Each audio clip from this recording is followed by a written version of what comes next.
Assalamualaikum warahmatullahi wabarakatuh. Selamat malam, berjumpa lagi dengan Ki Kampak. Semoga terhibur dengan stand up komedi ala Sunda ya. Mudah-mudahan bisa ngahibur rakyat Indonesia. Di dia Ki Kampak rek nyen judulna naon Ki? Pasti penasaran kalian ya. Judulna teh kieu Kabeng Bat Kuranda. Nah, lamun geus kabeng bat kuranda eta bahaya.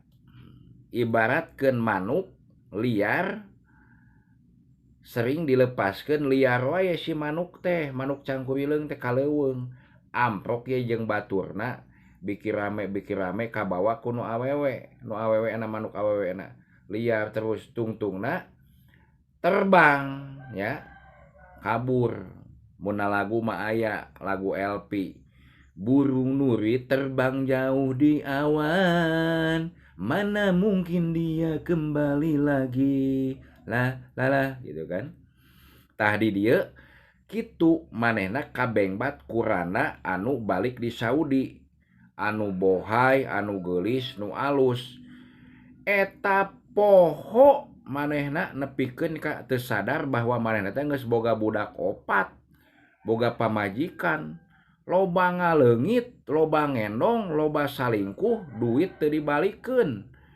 Duit seukeur meuli pulsa ge pajar teh nek meuli udud cenah padahal mah bohong ya. Lain nek meuli udud, nek meuli pulsa akibat naon? Kangen cinta can bisa malesan di nu WA.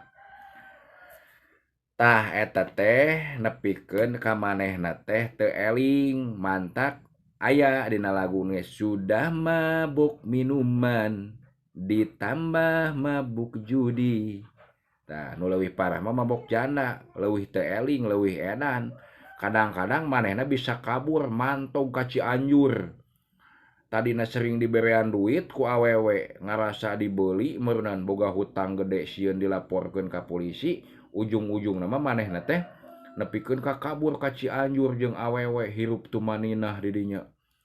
Ngeunahun hirupnya, tapi sabalikna anak pamajikan ditinggalkeun tah eta geus doraka dunia akhirat. Mending lamun budakna dibiayaan itu ieu mah ayeuna mah manehna mutuskeun jeung randa cicing, tapi budak di dieu balak kecerakan ngahakanan tutut da teu boga duit. Sedih, innalillahi wa inna ilaihi rajiun. Ulah sampai kitunya. Oke, cukup sekian dan terima kasih. Assalamualaikum warahmatullahi wabarakatuh.